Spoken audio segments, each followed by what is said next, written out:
बोलो भारत माता की कांग्रेस गुंडाಗಳಿಗೆ कांग्रेस गुंडाಗಳಿಗೆ ಬಂಧಿಸಿ ಬಂಧಿಸಿ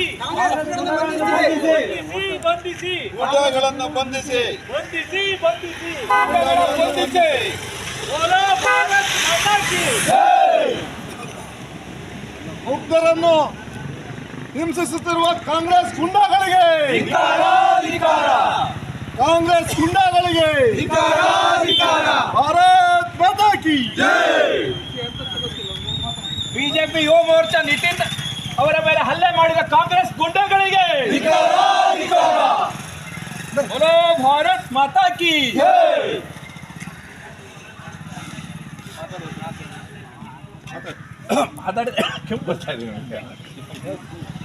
ವಿಚಾರ ಏನಂತ ಹೇಳ್ಬಿಟ್ರೆ ನಿನ್ನೆ ಸುಮಾರು 12 ಗಂಟೆಯ ಸುಮಾರಿಗೆ ನಮ್ಮ ಯುವ ಮೋರ್ಚಾ ಅಧ್ಯಕ್ಷರಾದಂಥ ಭಾರತೀಯ ಜನತಾ ಪಕ್ಷದ ಯುವ ಮೋರ್ಚಾ ಅಧ್ಯಕ್ಷರಾದಂಥ ನಿತಿನ್ ಮತ್ತು ಅವರ ಸ್ನೇಹಿತರು ಇಲ್ಲಿಂದ ಚಿಕ್ಕಪೇಟೆಯಿಂದ ಹೊರಡುವಾಗ ಅವರನ್ನು ಫಾಲೋ ಮಾಡಿದಂತಹ ಮಳಲಿ ಪ್ರಕಾಶ್ ಕರಿಮನೆಯ ಗ್ರಾಮ ಪಂಚಾಯಿತಿಯ ಮಾಜಿ ಉಪಾಧ್ಯಕ್ಷರು ಹಾಲಿ ಸದಸ್ಯರು ಹಾಗೂ ಅವರ ಸ್ನೇಹಿತರ ತಂಡ ಫಾಲೋ ಮಾಡಿ ದೇವಗಂಗೆ ಹತ್ರ ಸಿಂಗಲ್ ರೋಡ್ನಲ್ಲಿ ಕಾರನ್ನು ಅಡ್ಡಾಕಿ ನಿಲ್ಲಿಸಿಕೊಂಡು ಹಲ್ಲೆ ಮಾಡಿದ್ದಾರೆ. ನಿತಿನ್ ಅವರಿಗೆ ಮತ್ತು ಅವರ ಸ್ನೇಹಿತರಿಗೆ ಮಾರಣಾಂತಿಕವಾದಂಥ ಹಲ್ಲೆಯನ್ನು ಮಾಡಿದ್ದಾರೆ. ಕಾಂಗ್ರೆಸ್ ಗುಂಡಾಗಿರಿ ಈ ನಗರ ಚಿಕ್ಕಪೇಟೆಯಲ್ಲಿ ತುಂಬ ಈಗೊಂದು ಕಾಂಗ್ರೆಸ್ ಅಧಿಕಾರಕ್ಕೆ ಬಂದ ಮೇಲೆ ಬಹಳ ನಡೀತಾ ಇದೆ. ಪ್ರಕಾಶ್ ಅವರು ಈ ರೀತಿ ಮಾಡಿದ್ದು ಸರ್ವ ರೀತಿಯಲ್ಲೂ ಅಪರಾಧ. ಅವರನ್ನು ಬಂಧಿಸಬೇಕು ಮತ್ತು ಅವರ ಮೇಲೆ ಸೂಕ್ತವಾದಂಥ ಕಾನೂನು ಕ್ರಮಗಳನ್ನು ಕೈಗೊಳ್ಳಬೇಕು.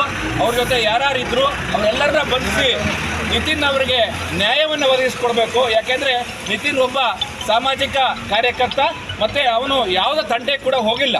ಇವರಾಗೇ ಬಂದು ಅವನ ಮೇಲೆ ಆಕ್ರಮಣವನ್ನು ಮಾಡಿ ಅಟ್ಯಾಕನ್ನು ಮಾಡಿ ಕೊಲೆ ಯತ್ನವನ್ನು ಮಾಡಿದ್ದಾರೆ. ಆದ್ದರಿಂದ ಅವರನ್ನ ಶೀಘ್ರವಾಗಿ ಬಂಧಿಸಿ ನ್ಯಾಯ ಒದಗಿಸ್ಕೊಡ್ಬೇಕು ಅಂತ ನಾವು ಭಾರತೀಯ ಜನತಾ ಪಕ್ಷದ ವತಿಯಿಂದ ವಿನಂತಿ ಮಾಡ್ಕೊಳ್ತಾ ಇದ್ದೀವಿ. ಹಾಗೆ ಸರ್, ಇದು ಎಷ್ಟು ವರ್ಷದವರೆಗೂ ಇರುತ್ತೆ ಇಂಥ ಜನರು ಈ ಥರ ವ್ಯವಸ್ಥೆಗಳು ಮಾಡ್ಕೊಂಡು ಬರ್ತಾ ಇರ್ತಾರಲ್ಲ, ವರ್ಷ ಒಂದೊಂದು ಬರ್ತಾ ಇರುತ್ತೆ ಮತ್ತು ನಡೀತಾನೆ ಇರುತ್ತೆ. ಅದಕ್ಕೆಲ್ಲ ಏನು ರೀತಿ ಕ್ರಮಗಳು? ಈ ಥರ ಒಂದ್ಸಲ ಸ್ಟ್ರೈಕ್ ಮಾಡ್ಕೊಂಡು ಮಾತಾಡ್ಕೊಂಡು ಹೋಗ್ಬೋದು, ಮತ್ತು ಸಂಪೂರ್ಣ ತಡೆಗಟ್ಟೋದು ಯಾವ ರೀತಿ ಅಂತ?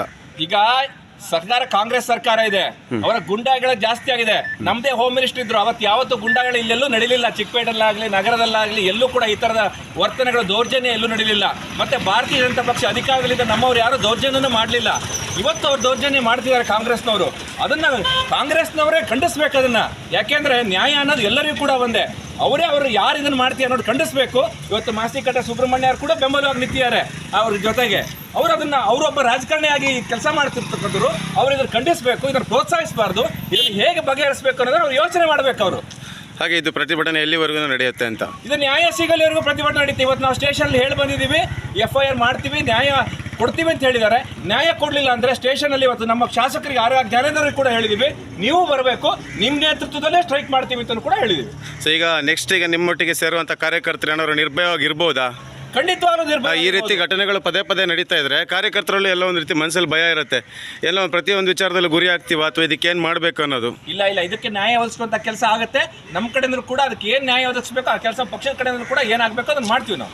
ಓಕೆ ಸರ್, ಖಂಡಿತವಾಗೂ ನಿತಿನ್ ಮತ್ತು ಅವರ ಸ್ನೇಹಿತಕ್ಕೆ ಬೆಂಬಲಕ್ಕೆ ನಾವು ನಿಲ್ತೀವಿ. ಈಗ ನಿತಿನ್ ಅವ್ರ ಪರಿಸ್ಥಿತಿ ಯಾವ ಥರ ಇದೆ? ನಿತಿನ್ ಅವರು ಮತ್ತೆ ಅವರ ಸಹೋದರನಿಗೆ ತೀವ್ರತರವಾದ ಹಲ್ಲೆ ಆಗಿದ್ದರಿಂದ ನಿತಿನ್ ಅವರ ಪರಿಸ್ಥಿತಿನೂ ಕೂಡ ಸ್ವಲ್ಪ ಗಂಭೀರವಾಗಿದೆ. ಅದ್ರ ಜೊತೆಗೆ ಅವ್ರ ತಮ್ಮನ ಸಹೋದರನಿಗೆ ಅವರ ಪರಿಸ್ಥಿತಿ ಸೊಂಟಕ್ಕೆ ರಾಡ್ನಲ್ಲಿ ಹೊಡೆದಿದ್ದಾರೆ. ನಿತಿನ್ ಅವರಿಗೆ ತಲೆ ಮೇಲೆ ತಲವಾರ್ನಲ್ಲಿ ಹೊಡೆದಿದ್ದಾರೆ. ಆದ್ದರಿಂದ ಅವರ ಸ್ಥಿತಿ ಗಂಭೀರ ಇದೆ. ಯಾಕೆಂದರೆ ಮಾಸ್ತಿಕಟ್ಟೆ ಸುಬ್ರಹ್ಮಣ್ಯ ಮತ್ತು ಅವರ ಸಹೋದರರು ಈಗಾಗಲೇ ಹಲವಾರು ವರ್ಷಗಳಿಂದ ಈ ಗುಂಡಾ ಸಂಸ್ಕೃತಿಯನ್ನು ಬೆಳೆಸ್ಕೊಂಡು ಇಲ್ಲಿ ರಾಜಕಾರಣ ಮಾಡಲಿಕ್ಕೆ ಹೊರಟಿದ್ದಾರೆ. ಒಂದು ರಾಜಕಾರಣ ಮಾಡೋರು ಈ ರೀತಿ ಮಾಡೋದು ಭಾಳ ದೊಡ್ಡ ತಪ್ಪು. ಯಾಕೆಂದರೆ ಇಲ್ಲಿಯ ಜನ, ಮಲೆನಾಡಿನ ಜನ ಭಾಳ ಸೂಕ್ಷ್ಮ ಜೀವಿಗಳು. ಅವರಿಗೆ ಈ ರೀತಿ ಗುಂಡಾ ಸಂಸ್ಕೃತಿ ಅನೇಕ ಬಡ ಮಕ್ಕಳನ್ನು ಕೂಡ ಜೊತೆಗೆ ಕೂರಿಸ್ಕೊಂಡು ಗಾಂಜಾ ಹೆಂಡ ಎಲ್ಲ ಕಲಿಸಿ ಅವ್ರನ್ನೂ ಸಹ ಗುಂಡಾಗಿರಿಗಿಳಿಸಿ ಅವರ ತಂದೆ ತಾಯಿಗಳು ಇವತ್ತು ಕಣ್ಣೀರಿರ್ತಕ್ಕಂಥ ಪರಿಸ್ಥಿತಿಯನ್ನು ಸುಬ್ರಹ್ಮಣ್ಯ ಮತ್ತು ಅವರ ಸಹೋದರರು ಇವತ್ತು ಅನೇಕ ಮುಗ್ಧ ಮಕ್ಕಳನ್ನು ಕೂಡ ಈ ರೀತಿ ಹಾಳು ಮಾಡ್ತಕ್ಕಂಥ ಕೆಲಸ ಮಾಡಿದ್ದಾರೆ. ಮುಂದಿನ ದಿನಗಳಲ್ಲಿ ಇದು ಮಾಡಬಾರ್ದು. ಎಲ್ಲರೂ ಕೂಡ ಮಕ್ಕಳು ಸಹ ಅಂತ ಪುಂಡ್ರ ಸಹವಾಸ ಮಾಡಬಾರ್ದು ಅಂತ ವಿನಂತಿ ಮಾಡ್ಕೊಳ್ತೇವೆ. ತಾಲೂಕು ಅಧ್ಯಕ್ಷ ಗಣಪತಿ ಬೆಳಗವರು. ನಮಸ್ತೆ ಸರ್, ಏನು ಹೇಳ್ತೀರಾ ಸರ್ ಈ ವಿಷಯದ ಬಗ್ಗೆ? ಈಗ ಈ ನಗರ ಭಾಗದಲ್ಲಿ ಹಿಂದೆ ಒಂದಷ್ಟು ದಿವಸ ಇವರು ಪುಂಡಾಟಿಗಳು ಭಾರಿ ನಡೀತಿತ್ತು. ಅವತ್ತು ನಾವು ನಮ್ಮ ಸರ್ಕಾರ ಬಂತು, ಇವರಿಗೆ ಎಲ್ಲಿ ಹದ ಹಾಕಬೇಕು ಅಂತೇಳಿ ಯೋಚನೆ ಮಾಡಿ ಒಂದು ಹಂತದಲ್ಲಿ ಇವರು ಬಾಲ ಎಲ್ಲ ಪುಂಗಿ ಮುಚ್ಕೊಂಡು ಕೂತಿದ್ರು. ಇವತ್ತು ಮತ್ತೆ ಕಾಂಗ್ರೆಸ್ ಸರ್ಕಾರ ಬಂದಾಗ ಈ ಪ್ರಕಾಶ್ ಎನ್ ಟೀಮ್ ಇವ್ರದ್ದು ಮತ್ತೆ ಜೋರಾಗ್ತಾ ಇದೆ. ನಮ್ಮ ಕಾರ್ಯಕರ್ತರು ಮನಸ್ಸು ಮಾಡಿದರೆ ಇವರಿಗೆ ಬುದ್ಧಿ ಕಲಿಸೋಕ್ಕೆ ನಮಗೆ ಗೊತ್ತು, ಆದರೆ ಕಾನೂನನ್ನು ಕೈಗೆ ತೆಗಬಾರ್ದು ಅನ್ನೋಂಥ ಏಕೈಕ ಉದ್ದೇಶದಿಂದ ನಾವಿವತ್ತು ಕಾನೂನಾತ್ಮಕವಾಗಿ ಹೋರಾಟ ಮಾಡ್ತಿದ್ವಿ. ಪೊಲೀಸ್ನವ್ರಿಗೆ ಕಂಪ್ಲೇಂಟ್ ಕೊಟ್ಟಿದ್ವಿ. ಈಗಾಗಲೇ ಮೆಗಾನ್ ಆಸ್ಪತ್ರೆಗೆ ಇಲ್ಲಿನ ಠಾಣಾಧಿಕಾರಿಗಳು ಹೋಗಿದ್ದಾರೆ. ಹಾಗೆ ಎಸ್ ಪಿ ಸಾಹೇಬ್ರ ಜೊತೆಗೂ ಮಾತಾಡಿದ್ದೀವಿ. ಅವ್ರ ಮೇಲೆ ಉಗ್ರ ಕ್ರಮ ಕೈಗೊಳ್ಳದೆ ಹೋದರೆ ನಾವು ಧರಣಿ ಸತ್ಯಾಗ್ರಹವನ್ನು ಮಾಡಿ ನ್ಯಾಯಯುತವಾಗಿ ಹೋರಾಟವನ್ನು ಮಾಡ್ತೀವಿ. ಅದಿಲ್ಲ ಅಂತ ಹೇಳಿದರೆ ಅವ್ರಿಗೆ ಉತ್ತರ ಕೊಡೋಂಥ ಅಲ್ಲೂ ನಮಗೆ ನ್ಯಾಯ ಸಿಗಿಲ್ಲ ಅಂದರೆ ಅವ್ರಿಗೆ ಎಲ್ಲಿ ಯಾವ ರೀತಿಯಲ್ಲಿ ಉತ್ತರ ಕೊಡಬೇಕು ಅನ್ನೋಂಥ ಶಕ್ತಿ ನಮ್ಮೆಲ್ಲ ಕಾರ್ಯಕರ್ತರಿಗೂ ಇದೆ. ಅದು ಅವ್ರು ಮುಂಚೆ ತಿಳ್ಕೋಬೇಕು. ಇನ್ನು ಅವ್ರು ಬಾಲ ಬಿಚ್ಚಿದ್ರು ಅಂತಂದ್ರೆ ಆ ಬಾಲ ಕಟ್ಕೊಳ್ಳೋ ಅಂಥ ವ್ಯವಸ್ಥೆಯನ್ನು ಮಾಡ್ತೀವಿ. ಭಾರತ್ ಮಾತಾ ಕಿ ಜೈ. ಕಾಂಗ್ರೆಸ್ ಗುಂಡಾಗಳಿಗೆ, ಮಾಸ್ತಿಕಟ್ಟೆ ಸುಬ್ರಹ್ಮಣ್ಯ ಸಹೋದರರಿಗೆ, ಕಾಂಗ್ರೆಸ್ ಗುಂಡಾಗಳಿಗೆ, ಕಾಂಗ್ರೆಸ್ ಗುಂಡಾಗಳಿಗೆ. ಮೊದಲನೇದಾಗಿ ಮಾಸ್ತಿಕಟ್ಟೆ ಸುಬ್ರಹ್ಮಣ್ಯ ಸಹೋದರ ಗ್ರಾಮ ಪಂಚಾಯತ್ ಸದಸ್ಯ ಏನಿದ್ದಾರೆ ಪ್ರಕಾಶ್, ಅವನು ನಮ್ಮ ಯುವ ಮೋರ್ಚಾ ಅಧ್ಯಕ್ಷ ನಗರ ನಿತಿನ್ ಮೇಲೆ ಮತ್ತು ಅವ್ರ ಸಹೋದರನ ಮೇಲೆ ಹಲ್ಲೆ ಮಾಡಿದ್ದಾರೆ. ಅದನ್ನು ಯುವ ಮೋರ್ಚಾ ಖಂಡಿಸುತ್ತದೆ.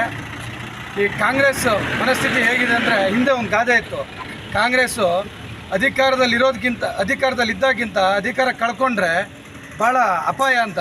ಈಗ ಆ ಗಾದೆ ಚೇಂಜ್ ಆಗಿದೆ. ಕಾಂಗ್ರೆಸ್ ಅಧಿಕಾರದಲ್ಲಿದ್ದರೂ ಅಪಾಯನೇ, ಕಾಂಗ್ರೆಸ್ ಅಧಿಕಾರದಲ್ಲಿ ಇಲ್ಲದೇ ಇದ್ದರೂ ಅಪಾಯನೇ. ಆಮೇಲೆ ಕಾಂಗ್ರೆಸ್ ಸರ್ಕಾರ ಗೂಂಡಾ ಸರ್ಕಾರ ಅಂತ ಪ್ರೂವ್ ಮಾಡ್ತಾ ಇದೆ. ನಮ್ಮ ಏನು ಹೋಮ್ ಮಿನಿಸ್ಟ್ರು ಪರಮೇಶ್ವರ್ ಅವರು ನಮ್ಮ ಶಾಂತಿ ನೆಲೆಸುತ್ತೆ, ಅದು ಮಾಡುತ್ತೆ ಇದು ಮಾಡುತ್ತೆ ಅಂತ ಎಲ್ಲಿ ಮಾಡ್ತಾ ಇದೆ.